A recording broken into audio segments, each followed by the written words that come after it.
Salut à tous, j'espère que vous allez bien. Aujourd'hui, on va parler de scène de ménage, parce que pourquoi pas. Il y a quelques semaines, grâce à mon travail chez Pure Break, j'ai eu l'occasion d'interviewer Fanny Cotenson et Didier Benuro, les deux nouveaux acteurs de la série arrivés en janvier dernier. Alors, il n'y a pas grand chose à dire sur l'interview, hein, ça s'est bien passé. Non, c'est curieux comme question, Mais par contre, ça m'a fait réaliser que les créateurs de scène de ménage, c'est vraiment les plus gros fainéants de la télévision. Je suis désolé, faut dire les termes, mais Gilbert et Christine, c'est le couple le moins original possible. Et sans déconner, tu pourrais donner leur blague à José Liliane, Raymond Huguette ou Camille et Philippe, et tu verrais pas la différence, c'est la même chose. Et c'est quand même des génies les créateurs de scène de ménage, parce que c'est les seules personnes au monde qui réussissent à s'auto-plagier leur propre personnage. Smithers, prenez mes mains et tapez-les de façon sarcastique. Du coup, étant donné qu'ils ont visiblement la flemme de nous offrir des personnages qui changent et qui apporteraient quelque chose de nouveau, je me suis dévoué pour imaginer quelques idées de couple originaux pour pimenter tout ça et rafraîchir l'ensemble. Et franchement, si les créateurs veulent me piquer mes idées, c'est cadeau, allez-y. La femme à chat. Alors oui, je sais ce que vous allez me dire. C'est ridicule, c'est même pas un vrai couple. Ouais, je sais, mais premièrement, dites-vous qu'il y a 1000 fois plus de chances de voir un tel duo à l'écran qu'un couple gay, parce que les créateurs de scènes de ménage ont peur d'écrire un couple gay. Donc autant vous préparer à ce genre d'idée what the fuck, parce que ça restera toujours moins improbable que la normalité. Deuxièmement, tous ceux qui ont un chat savent que c'est exactement la même chose que de vivre avec un être humain. Ça réclame de l'attention tout le temps, ça te fait la gueule sans raison, ça prend toute la place dans le lit, et ça te demande toutes les 5 minutes quand est-ce qu'on mange. Je vous jure, hein, vivre avec un chat, c'est du boulot. Alors est-ce que ce serait vraiment intéressant comme binôme ? Franchement, oui, ou en tout cas, ça pourrait pas être pire que Jalil et Louise, hein, qui sont l'incarnation parfaite de la fadeur. Sans déconner, dès qu'ils sont à l'écran, ma télé s'éteint parce qu'elle pense qu'il ne se passe rien depuis 5 minutes. Quelle horreur ce couple, je plains vraiment les acteurs parce qu'ils doivent se démerder avec le peu de trucs qu'ils ont à jouer. C'est pas simple tous les jours d'être acteur, hein. Même les enfants, ils m'ont pas respecté. Ok, parce que tu penses que là, tu vas pas te faire chambrer. Et puis en plus, quand on y réfléchit bien, ça pourrait donner plein de situations déjantées comme duo. Par exemple, je sais pas moi, le chat qui s'amuse à ruiner tous les dates de la femme juste par jalousie et par envie de rester le seul chouchou. Bon, j'avoue, c'est le seul exemple que j'ai trouvé, mais je suis sûr qu'il y en a d'autres. Ouais. Je vous ai bien eu. Un homme et sa poupée robot. Scène de ménage qui se la joue Black Mirror, hein, personne ne l'avait vu venir. c'est ça ce qu'on appelle le multiverse. Mais franchement, là aussi ça pourrait être fun, tellement ça serait improbable. Déjà, ça soulèverait plein de questions et de thèmes ultra passionnants, comme notre rapport à la solitude, notre besoin d'être constamment entouré, notre relation avec l'IA, le consentement de l'IA. Franchement, ça changerait des intrigues et des blagues habituelles, et après plus de 13 ans, ça serait pas du luxe, hein. C'est mon jour de repos. Vous prenez un personnage façon Dwight de The Office qui n'aurait aucun tabou sur le sujet, qui assumerait une telle relation et qui serait même fier d'être l'une des premières personnes en couple avec un robot, et on pourrait facilement obtenir l'un des duos les plus gênants de la télévision où le malaise en deviendrait drôle. I'm a pretty normal guy. I do one weird thing.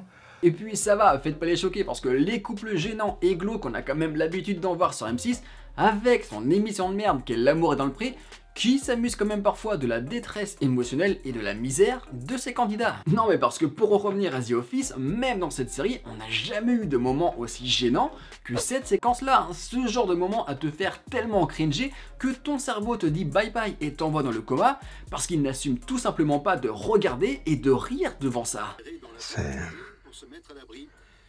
C'est épouvantable.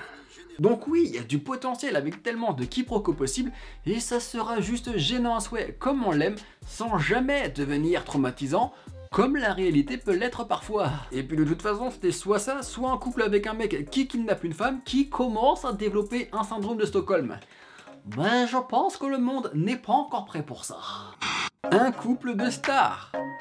des guerres d'ego, des réactions à des clashs sur le plateau de TPMP ou encore des répétitions ratées pour des films ou des chansons, ne venez pas me dire que ce serait pas une mine d'or pour des séquences et des répliques mémorables. Cette semaine, je te trompe avec Marianne James. Comment te dire? C'est pas qu'ils sont cons, mais... Non mais, c'est marrant quand même qu'ils aient cru qu'on était ensemble. Ouais, sauf que tout le monde croit que je me tape des vieilles. Oui, je suis désolé, j'ai envie de voir un sketch où deux chanteurs sont sur le point de se foutre en l'air parce que leur agent leur demande de faire une danse TikTok pour attirer un public plus jeune. Oui, je veux voir un sketch avec un couple d'acteurs qui dit enfin ce qu'ils pensent des cadeaux des fans qui sont toujours ultra moches et kitsch que même leur poubelle a honte de bouffer. Oui, j'ai envie de voir un sketch sur un acteur qui réagit à une photo de son cul publiée d'un public et qui commence à développer un complexe. Je pèse 250 kilos sur cette photo. Bon bah, tourne la page encore. Oh, mais c'est pas de la peau d'orange, c'est carrément des oranges entières que j'ai sur les cuisses. Je sais pas si on réalise le potentiel de malade qu'il y aurait avec des personnages ou personnalités hors normes. Non, parce que je sais que tu te rappelais pas en fait. Mais bien sûr, je me rappelle. Non, Je suis pas venu me mettre la zizanie, moi, j'ai juste posé une question, c'est les gars. Et puis en plus, on baignerait dans un univers luxueux dont on n'a pas l'habitude avec scène de ménage, où les billets de 10 € remplacent le PQ, et avec des problèmes de riches dont on n'a même pas idée. But I love our pool. You know we don't have a jacuzzi. Can you believe that?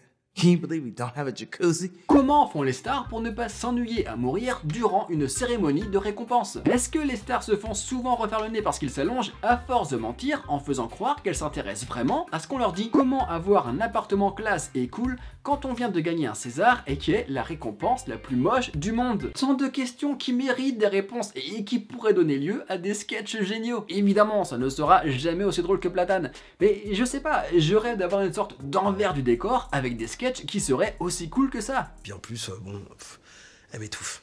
Tu vois, et si je veux quelqu'un de sympa et qui m'étouffe, je prends une écharpe en cachemire. Tu vois ce que je veux dire? Non, elle voit pas, pauvre con. Hey, comme c'est mon métier d'être drôle, humoriste. Mais il faudra avertir le public alors. Un couple de bébés chez la nourrice. Et bon, j'ai pas vraiment fait le calcul, mais je pense pouvoir dire sans trop me tromper que la moyenne d'âge des personnages dans scène de ménage, c'est à peu près 85 ans, hein. On est quand même à deux doigts d'avoir le droit à des pubs pour couches pour adultes, juste avant la série. C'est pas faux. Du coup, afin de rajeunir un petit peu l'ensemble, je propose tout simplement de mettre en scène un couple de bébés qu'on entendrait parler avec des voix off. Alors, est-ce que je propose ça parce que je considère la trilogie Allô Maman Ici Bébé comme l'une des meilleures sagas de l'univers? Oui, absolument, mais encore une fois, il y a un vrai potentiel derrière. Juste d'imaginer des bébés avoir des discussions d'adultes par télépathie sur des vrais problèmes d'adultes, mais remis à leur échelle, je trouve ça génial. Ça existe en plusieurs tailles ces trucs-là? C'est quoi ça, des magnums?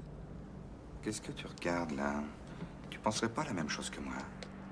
Oui, miam miam. Et puis si vraiment vous avez peur que ce soit bizarre, dites-vous que dans les années 90, les Américains ont fait une série avec un bébé qui parlait vraiment. Et croyez-moi, hein, c'était tellement chelou à voir, tant c'était moche et ridicule, que je pense que le mot malaise a été inventé juste pour cette série. I don't believe it. I'm a freak. À chaque fois que je repense à cette série, je suis reparti pour une semaine de cauchemar. Donc oui, voir des bébés bitcher sur les autres bébés à la garderie, noyer leurs problèmes dans du lait périmé, ou encore forcer leurs parents à partir ensemble en balade pour passer du temps à deux, c'est tout ce que je veux voir. Et pour tous les sceptiques, parce que je vous vois, je tiens quand même à rappeler que l'un des personnages les plus drôles de l'histoire de la télévision, c'est un bébé. Non mais qu'est-ce qu'elle a la truie? Elle veut une photo? Prenez votre survêtement qui n'a absolument rien de sexy, votre coussin sale et votre litre de soda, et allez voir ailleurs c'est j'y suis. C'était quoi son problème? Un couple Airbnb. Alors là, j'avoue, ce serait une idée totalement différente de ce qu'on a l'habitude de voir, parce que si ce serait toujours les mêmes décors comme c'est le cas pour les autres personnages, ce serait en fait une maison en Airbnb, ce qui veut dire que toutes les semaines ou tous les mois, on aurait le droit à un nouveau couple à l'intérieur.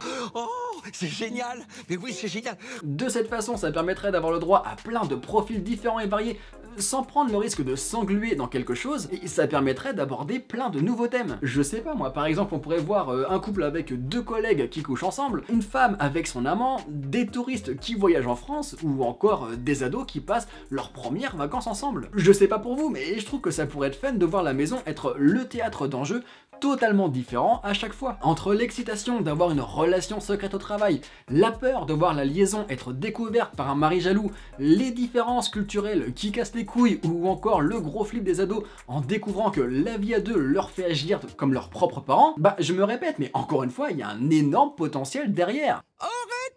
Arrête, j'en rêve de ça. Autre point positif à ne pas négliger, c'est qu'avec une telle idée, bah logiquement on devrait avoir le droit à plus de diversité dans les personnages et les acteurs, si vous voyez ce que je veux dire. Et pareil, étant donné que ce serait des couples à durée limitée, bah pour une fois, les scénaristes pourraient se lâcher et tout donner dès le début, ce qui devrait logiquement donner naissance à des blagues beaucoup plus osées, beaucoup plus débridées et beaucoup plus fortes. C'est mortel. Ouais, c'est mortel. Ouais, je sais, même moi ça me surprend parfois, mais même si je suis blond, je suis pas toujours si con.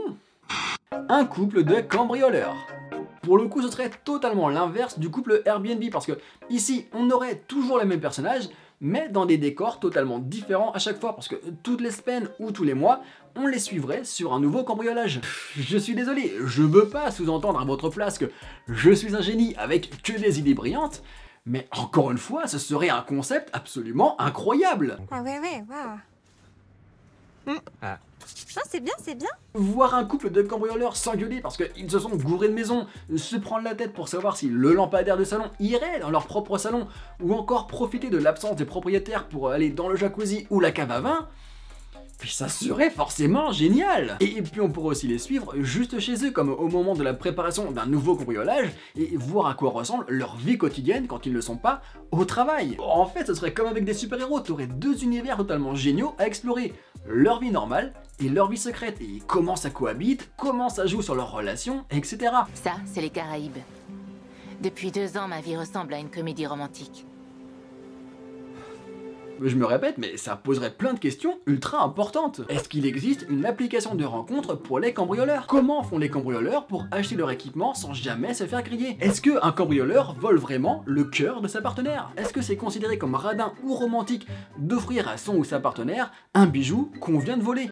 Je suis sûr que comme moi, avant cette vidéo, vous n'y pensiez même pas, et maintenant, vous voulez le savoir. Non merci, pas intéressé.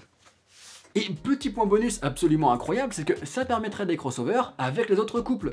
On pourrait par exemple voir les cambrioleurs venir voler dans les maisons des autres personnages, qui ensuite pourraient réagir à ces vols dans leurs propres épisodes. J'ai plus rien, regarde, tu m'as tout pris, regarde. Fumier. Bon, je m'arrête là parce que après faut que je fasse le montage. J'ai pas envie. Mais franchement, c'est pas les idées qui me manquent, parce que je sais pas moi, on pourrait aussi avoir le droit à un couple de prisonniers, on découvrirait ce que c'est la vie à deux dans 9 mètres carrés, ou la jalousie avec les visites au parloir, les déclarations d'amour avec les plans d'évasion. Prison Break à côté, ça serait démodé. Et pareil, on pourrait aussi avoir le droit à un couple d'expatriés qui vivrait mal son dépaysement et qui ferait honneur à notre réputation de pire touriste au monde. Ou encore, on pourrait suivre un couple présidentiel, parce que je suis désolé, hein, mais quand on voit à quel point on est toujours dirigé par des clowns, on ne me fera pas croire qu'il n'y a pas de matière comique derrière ça. Bon, initialement, je n'ai pas compris cette phrase. Oui, bah moi je suis un youtubeur engagé, ok? Sur ce, n'hésitez pas à me donner vos idées de couple dans les commentaires, et moi je vous dis à la prochaine.